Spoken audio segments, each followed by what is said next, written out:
Assalamualaikum Ustaz. Waalaikumsalam warahmatullahi wabarakatuh. Sehat Ustaz? Iya. Alhamdulillah. Alhamdulillah. Duduk. Siap Ustaz. Mana? Kabar sehat? Alhamdulillah Ustaz. Alhamdulillah. Kapan sampai sini?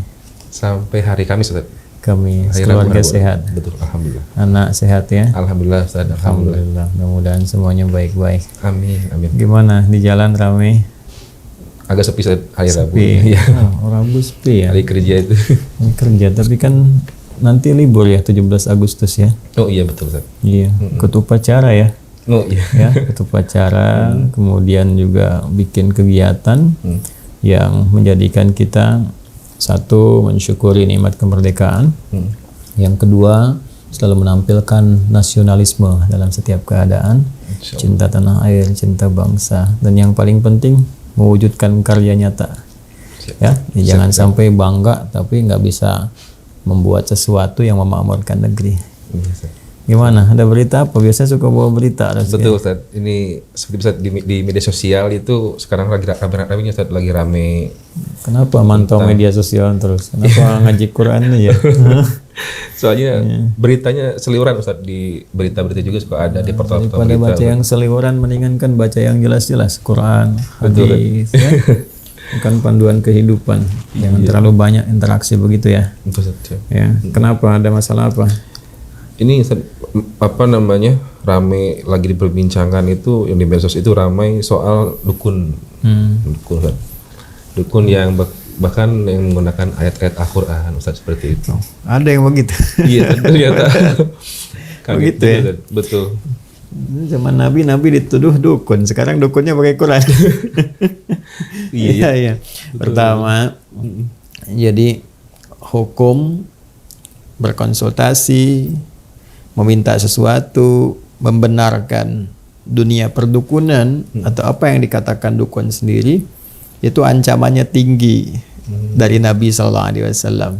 Berbahaya itu ya. Jadi ada salah satu hadis yang diriwayatkan oleh sahabat Abdullah bin Mas'ud radhiyallahu taala anhu, beliau menyampaikan, qala Nabi sallallahu alaihi wasallam, Nabi sallallahu alaihi wasallam pernah bersabda, "Wa bima ma'na wa kama qala Rasulullah sallallahu alaihi wasallam, man ata arrafan aw sahiran aw kahinan fasa'alahu." Siapa yang datang, kata Nabi sallallahu alaihi wasallam, kepada arrafan. Arrafan itu orang sebut sekarang kayak orang pintar, gitu kan. Nah, paranormal lah ya. Nah, macam-macam lah selalu dibahasakan yang bagus-bagus ya. Padahal juga jadi masalah. Kenapa disebut orang pintar? Karena yang datang bodoh. Iya juga betul. Kenapa disebut orang pintar? Karena yang datang bodoh kan. Kalau nggak bodoh kan nggak datang ke situ. Iya. Tapi intinya begitulah gitu, penerawang dan sebagainya. Nah, kemudian yang kedua sahiran, tukang sihir, magic dan sebagainya yang memang ditujukan untuk sihir, santet dan semisalnya. Lalu yang ketiga kahinan, dukun. Jadi ada satu kayak paranormal, kekinian dia bahasanya. Kemudian yang kedua tukang sihir, yang ketiga adalah dukun. Fasadahu, lalu meminta sesuatu, konsultasi kah, minta untuk jasa tertentu kah, penerawangan, minta jimat, minta ini, minta itu, atau minta jasa untuk menyakiti seseorang dengan sihir, ya, minta jimat pada dukun tertentu misalnya dengan sesuatu. Kemudian ini yang jadi persoalan, ya, fayusaddiquhu bima yaqul. Kemudian dia membenarkan, meyakini apa yang disampaikan oleh dukun itu, ya, atau tukang sihir itu, atau paranormal itu. Apa kata Nabi sallallahu alaihi wasallam? Nah, ini yang paling berbahaya. Itu diancam langsung dengan kalimat Nabi, faqad kafara bima unzila ala Muhammadin sallallahu alaihi wasallam. Maka pada saat orang itu datang ke dukun, ke tukang sihir, ke paranormal dan membenarkan apa yang disampaikan oleh orang-orang itu, maka dia telah mengingkari, telah kufur terhadap segala yang diturunkan kepada Nabi Muhammad sallallahu alaihi wasallam. Ya. Nah, itu di antara uslub, ya, atau cara menyampaikan informasi yang menunjukkan kecaman yang sangat tinggi, bahkan nanti menunjukkan kepada kekufuran terhadap nilai-nilai syariat yang paling pokok, yaitu akidah. Itu berbahaya. Itu berbahaya. Kata Nabi sendiri itu telah kufur dengan syariat Nabi. Karena itu anjurannya adalah segera bertaubat, ya. Jadi jangan sampai melibatkan diri pada yang seperti itu. Ya, harus kita sampaikan agar segera bertaubat, karena itu termasuk satu di antara 7 dosa besar, ya, yang berpeluang mendapatkan murka Allah Subhanahu wa taala dan juga bisa menggugurkan nanti nilai-nilai ketaatan kalau dia muslim ya, yang selama ini dia misalnya berusaha untuk membangun diri, dia sholat misalnya atau bahkan haji atau umrah, tapi dia datang ke dukun, datang ke tukang sihir, datang ke paranormal, ya berbuat syirik, masuk bagian dari syirik nanti itu, karena mempercayai sesuatu yang Allah larang dan menduakan sesuatu yang telah Allah kemudian tegaskan tidak ada itu semua, ya. Jadi sesuatu yang sangat berbahaya. Di An-Nisa itu di ayat 48 misalnya tegas Allah menyampaikan, Innallaha la yaghfiru ay yushraka bihi wa yaghfiru ma duna dzalika liman yasha. Ya. Sungguh kata Allah sendiri yang menyampaikan. Allah tidak akan berkenan mengampuni dosa syirik. Ya kan? Kalau dia bawa sampai mati. Ya, kalau sampai wafat dia bawa dosa itu. Kecuali kalau sebelum datang ajalnya dia tobat, ya, mohon ampun kepada Allah, dia perbaiki dirinya, menjauhi syirik, tobat dan nasuha, maka berpeluang mendapat ampunan Allah Subhanahu wa taala. Tapi kalau dia pertahankan sampai dengan dia wafat, sampai kembali kepada Allah, maka amal apapun yang dia kerjakan terhapus semuanya. Ya, dan itu sangat berbahaya ancamannya. Itu bagi yang berbuat konsultasi, kan, membenarkan, percaya dengan itu semua. Sekarang kalau jadi pelakunya, itu jadi lebih berbahaya lagi tuh. Ya, bila dia mengaku muslim. Ya, bila mengaku muslim. Karena itu kita mendoakan semoga Allah melembutkan hati-hati orang yang menduga bahwa dukun itu bagian dari profesi misalnya, ya. Hati-hati kalau dia muslim ya. Kalau dia bukan muslim, ya itu urusannya. Kita tidak memberikan pencerahan atau arah-arah jalan kebaikan yang mengikat di luar nilai keislaman. Kalau ingin belajar dipersilahkan. Tapi bagi orang Islam mesti yakin dengan tuntunan keislamannya. Ya, mesti yakin dengan pedoman keislamannya. Nah, di tuntunan keislaman itu tidak boleh menjadi dukun. Jadi kalau ada orang Islam menganggap bahwa dukun bagian dari profesi, itu dosanya besar. Apalagi kalau jadi dukun. Nah, yang paling menarik itu begini. Dulu Nabi Muhammad SAW saat diturunkan Al-Quran kepada beliau sebagai pedoman berkehidupan, itu ada yang menduga sebagian dari masyarakat di sekitaran Mekah yang ingkar pada masa itu, menduga bahkan menuduh Nabi Muhammad itu dukun. Penyihir tadi. Iya, dituduh penyihir, dituduh penyair, dituduh gila, dituduh lagi dukun. Jadi ayat-ayat Quran itu diposisikan sebagai jimatnya, katanya Muhammad bawa jimat, dia dukun tuh. Makanya turun beberapa ayat, yang paling pokok tuh 2 ayat. Ya, yang langsung diturunkan oleh Allah Subhanahu wa taala sebagai pembelaan bagi Rasulullah sekaligus menepis semua tuduhan-tuduhan itu. Jadi Allah telah membebaskan Nabi Muhammad SAW dari tuduhan-tuduhan perdukunan. Ya, dengan ayat-ayat Quran. Lalu kalau datang orang membawa ayat Quran dan itu dukun, itu dosanya besar sekali.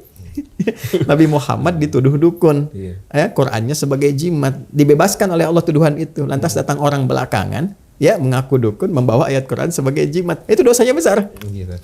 Kebayang nggak cara berpikirnya? Nah, di surat apa kira-kira?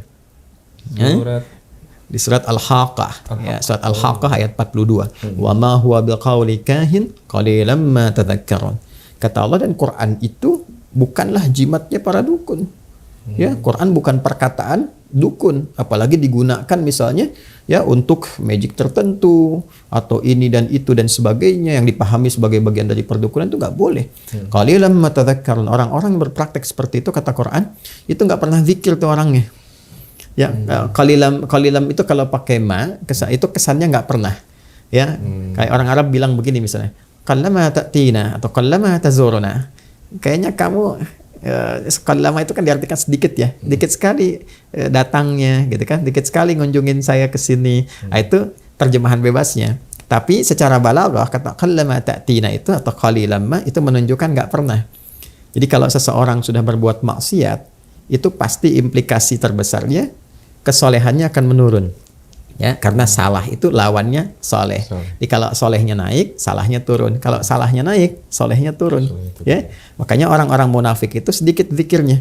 Innal munafiqina yukhadi'una Allah wa huwa khadi'uhum wa idza qamu ila sholati qamu kusala yura'una an-nasa wa la yadhkuruna Allah illa qalila wa la yadhkuruna Allah illa qalila. Ya. An-Nisa ayat 142. Kata Allah, orang munafik itu kan banyak problemnya tuh. Banyak maksiatnya, banyak salahnya. Makanya kalaupun zikir itu cuma sedikit, itu pun kalau ada kepentingannya aja. Ya, untuk kebutuhan dunianya. Ini zikir tarik ke dunia. Nah, para dukun itu disebut oleh Quran qalilan ma tadhakkarun, hampir enggak pernah zikir. Apa di antara zikir itu? Quran, gitu kan? Itu disebut dengan zikir. Inna nahnu nazzalna dzikra. Jadi para dukun tuh pasti kalau dia mengaku muslim pun bawa ayat Quran, dia sendiri belum tentu bisa baca itu. Ya? Iya. Ya, ngajinya pasti berantakan tuh. Iya. Salatnya pasti nggak benar tuh. Nah, itu bahasa Quran. Iya. Ya, kemudian ada lagi di surah At-Tur di ayat ke-29. Fadzakir fama anta bi ni'mati rabbika bikahinin wala majnun. Ya, wadzakir, ingatkan, share, pahamkan orang, gitu kan? Kata Allah, ingatkan orang-orang itu, ajak pada kebaikan, doakan, sampaikan kelembutan, dakwahi. Kamu itu telah mendapatkan nikmat Allah. Kata Allah Subhanahu wa taala, Muhammad SAW, engkau dengan nikmat Rabbmu itu diberikan kenikmatan besar. Dengan nikmat itu, engkau bukanlah seorang dukun. Kau bukan pula orang-orang yang terduga mengalami penyakit jiwa, gitu kan? Disebut gila dan sebagainya. Engkau bukan itu. Engkau adalah orang yang mendapatkan kelengkapan nikmat dari Allah Subhanahu wa taala. Jadi artinya hal-hal yang berdekatan dengan dukunisme, ya, paranormalisme, sihirisme dan sebagainya, itu menjauhkan seseorang dari nikmat Allah Subhanahu wa taala. Dan kenikmatan terbesar itu ketika seorang hamba tersambung dengan Allah lewat zikir. Paham nggak? Ngerti ya? Jadi yang begitu satu diabaikan. Sekalipun seseorang dia mengenakan misalnya perangkat-perangkat keagamaan, keislaman dan sebagainya, tapi membawa risalah-risalah, informasi, ajaran-ajaran yang bertentangan dengan nilai keislaman, jauhi. Yang kedua, doakan, karena dia pun selama hidup masih punya hak untuk menjadi soleh. Ya, kita bantu supaya bertobat, mengarah pada yang baik, belajar kepada guru yang benar, sehingga itu menjadi perubahan pada dirinya dan mendorong orang-orang yang menganggap itu profesi dari teman-temannya untuk bertobat, kembali pada jalan kebaikan. Ya, kalau ada yang soleh, kenapa pilih yang salah? Rizki dijamin nggak oleh Allah? Dijamin. Diberikan nggak? Diberikan. Terus yang menjaga kita siapa? Allah. Yang merawat kita siapa? Allah. Allah memberi jalan yang baik tidak? Kalau ada jalan yang baik, kenapa memilih yang buruk? Betul. Betul. Paham ya? Iya, paham. Alhamdulillah. Cukup? Sangat cukup Ustaz, sangat cukup.